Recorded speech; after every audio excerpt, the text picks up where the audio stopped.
Usul di belakang, Tabahatul Ghaliyatu.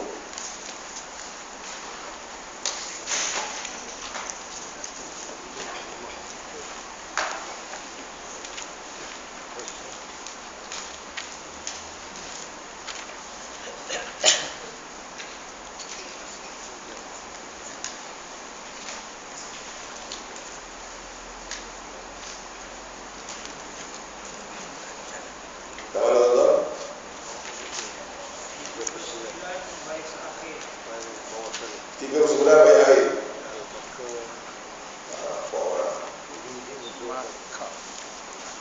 Maka okey, tengok tak. Tiga sebulan awal sekali. Maka 5 surah.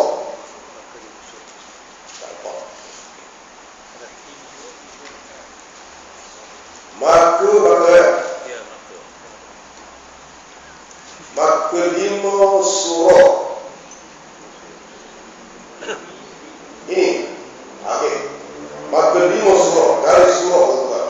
Surah beliau gambaran masalah. 5 surah maksudnya gambaran masalah. Okey, mana dia gambaran masalah yang 5 tuan? Kira kita dah belajar 5 tu jadi.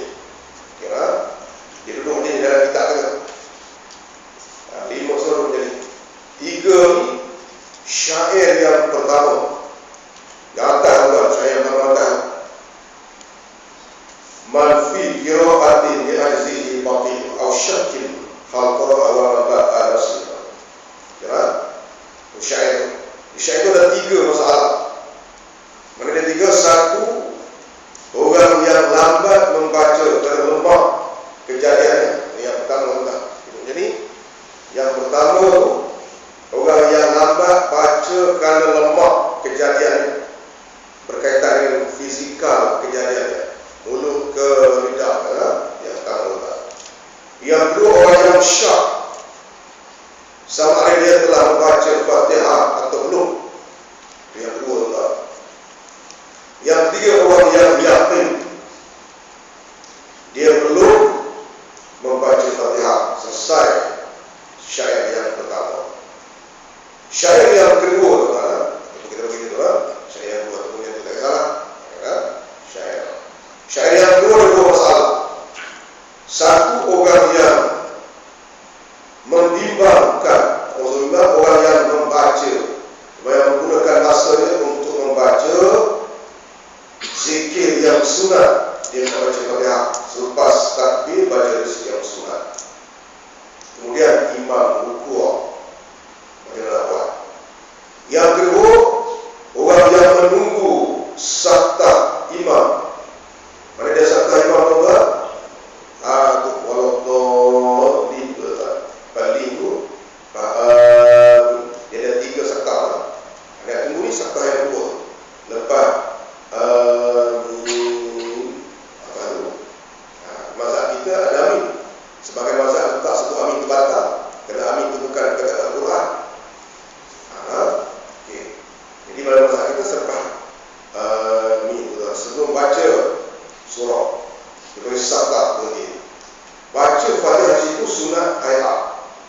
Tiba-tiba imam tidak wujudkan saktah. Maksud saktah berhenti sebentar. Okay. Lalu dia tak sempat ataupun dia tidak menghabiskan Fatihah ayat imam rukuk, imam nak ambil kena buat atau 5. Dia tidak belajar 5 surah. Pinjam juga orang. Pinjam orang. Ayat buat. Masukkan dia. Ada umpan? Tidak. Ya? Tak ada. Ada? Ada? Ada kan?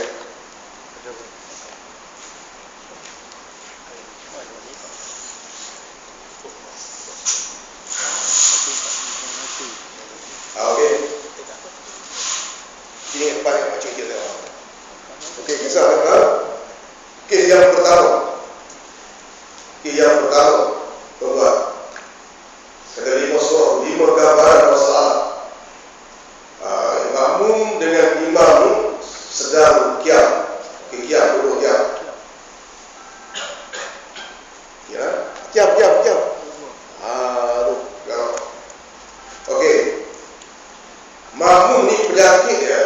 fizikal dia, lidah dia ke ataupun mulut yang menyebabkan dia tak boleh baca cepat. Okey, tak boleh cepat. Kemudian imam rukuk. Imam rukuk memang dia ni yang tak habis ibadah ni. Dia usulkan 3 rukun yang panjang. Kita tengok apa maksud 3 rukun yang panjang. Ada satu masalah. Ya, satu masalah. Apa maksud 3 rukun yang panjang? Ya, 3 rukun yang panjang macam ni. Rukuk, sujud yang pertama, sujud yang kedua, ya, macam ni. Macam ni. Ya. Nama dia 3 rukun, kira dia 5 rukun. Dia sebut 3 rukun. Apa maksud diusulkan 3 rukun? Imam, okey, imam tidak. Ini dia baca lagi. Imam sujud yang pertama. Ada 3 rukun lah. Dia boleh baca lagi. Imam bangun daripada sujud yang pertama. Dia boleh baca lagi. Boleh tak habis? Boleh habis? Habis rukun lah. Kita tak habis ni. Imam sujud yang kedua. 5 lah. Jadi panggil 3 rukun. Imam bangun, duduk, tahiyat. Dia boleh baca lagi sebab tahiyat bukan rukun. Okey, imam bangun, terus ke qiyam. Habis apa? Itu dia. Qiyam pertama, qiyam pertama. Qiyam kedua, dia dapat masa. Tuan-tuan. Kemudian imam rukuk. Imam rukuk. Masa ni dia syak. Dah baca Fatihah ke belum? Dia tak boleh rukuk. Rukuk batal. Ya, aku dah baca Fatihah ke belum? Baca belum? Kena baca. Wajib dia baca. Rukuknya batal. Imam yang tidak. Dia terus macam tadi lah. Sampai 5 rukun. Dipanggil 3 rukun. Ini kes yang kedua. Kes yang ketiga. Sama-sama qiyam. Bersama imam. Betul. Kemudian imam rukuk. Imam rukuk. Dia yakin. Memang dia tak baca lagi. Itu kes yang ketiga. Memang dia tak baca lagi. Dia yakin. Dia belum baca. Dia tak boleh rukuk. Dia kena baca. Okey, ini kes yang ketiga. Daripada syair yang pertama. Syair yang kedua, tuan-tuan. Okey. Imam takbir. Okey lah. Si makmum pun takbir. Dia dapat masa. Masa yang dia dapat itu digunakan untuk membaca zikir yang sunat. Mana dia zikir sunat, tuan-tuan? Allahu Akbar kabira. Zikir sunat lagi. A'udzu billahi minasyaitonir rajim. Itu zikir sunat, tuan-tuan. Kemudian imam rukuk. Imam rukuk, tuan-tuan. Dia ni sama ada dia dah baca tak sempurna lagi Fatihah, tak habis lagi Fatihah, ataupun tak baca lagi. Sebab apa dia tertinggal, tuan? Dia fokus masa tadi untuk membaca zikir yang sunat. Ini pun diberi keuturan 3 rukun yang panjang, tuan. Berenggang dengan imam sejauh 3 rukun yang panjang. Okey, itu kes yang keempat ataupun masalah yang pertama daripada syair yang kedua. Masalah yang kelima atau masalah yang kedua daripada syair yang kedua. Kira? Okey, sama-sama qiyam. Qiyam kedua itu.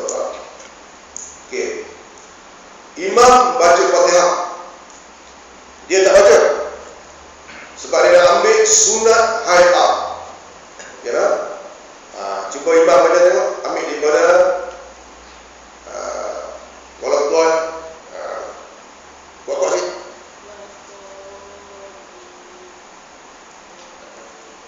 Okey. Imam berhenti tak baca apa dengan sakta.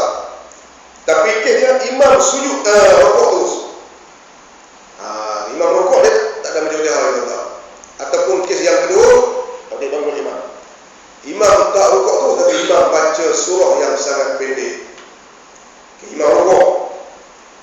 Okeylah, imam baca surah yang pendek. Dia tak sempat nak menghabiskan Fatihah. Padahal dia tak masa. Ini kes yang kedua.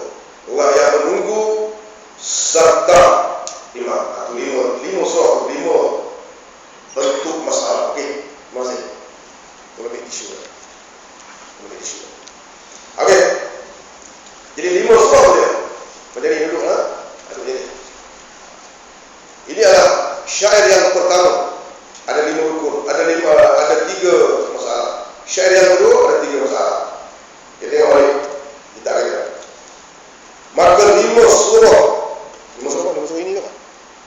5 surah ini ke apa? 5 surah ini. Maka 5 surah ini. Surah ini. Maka 5 surah itu dari bawah. 5 masalah. 5 perkara. 5. Itu surah masuk surah kita. Masuk surah 5 masalah. Maka 5 surah ini gambaran masalah. Diunturkan, dibolehkan, diuntur itu dari bawah, dibolehkan bagi orang yang muafik itu, bagi orang yang muafik amalkan itu. Ketinggalan itu dari bawah maksudnya berenggang. Ketinggalan maksudnya berenggang. Ketinggalan 3 hukum. Ketinggalan 3 hukum itu.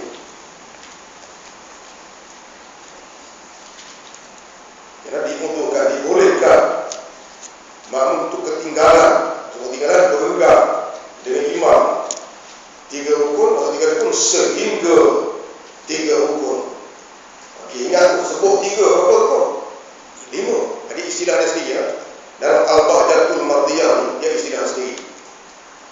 Okey, kalau kita jumpa perkataan ini sama maknanya. 1, 3 rukun. Yang kedua 3 rukun yang panjang. Yang ketiga 3 rukun yang panjang-panjang. Yang keempat 3 rukun itu. Yang kelima 3 rukun tersebut. Yang keenam diunturkan atau sama maknanya sama.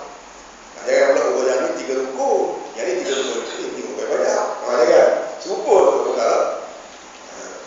Terus semua makna serupa. 6. Perkata itu membawa makna yang sama. Maka adalah pada surah ini. Maka adalah pada gambaran masalah ini tiada khilaf. Tiada ada khilaf. Ada tu garis bawah kan.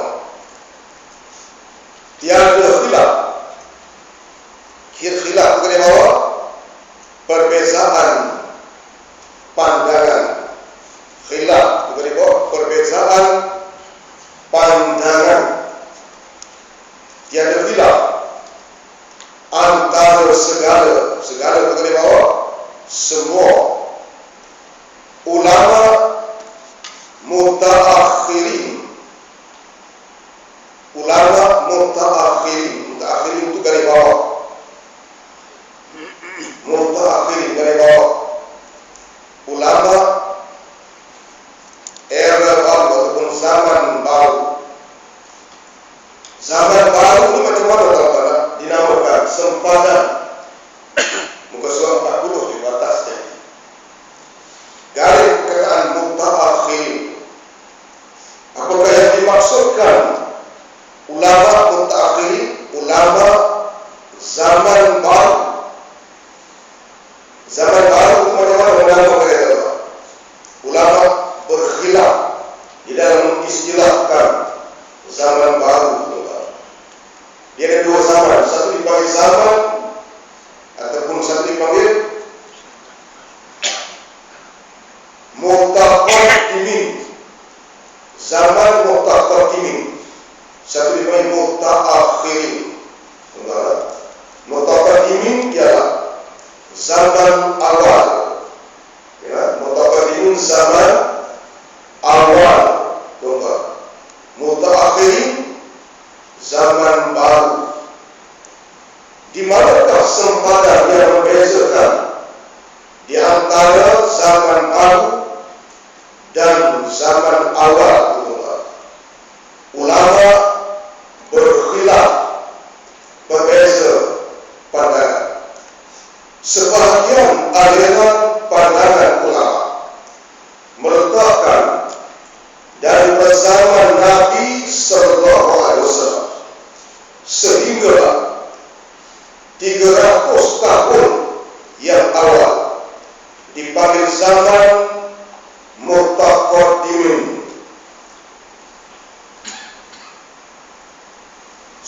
selepas dan berzaman 300 tahun itu dipanggil zaman mutaakhirin. Ini satu aliran pandangan ulama.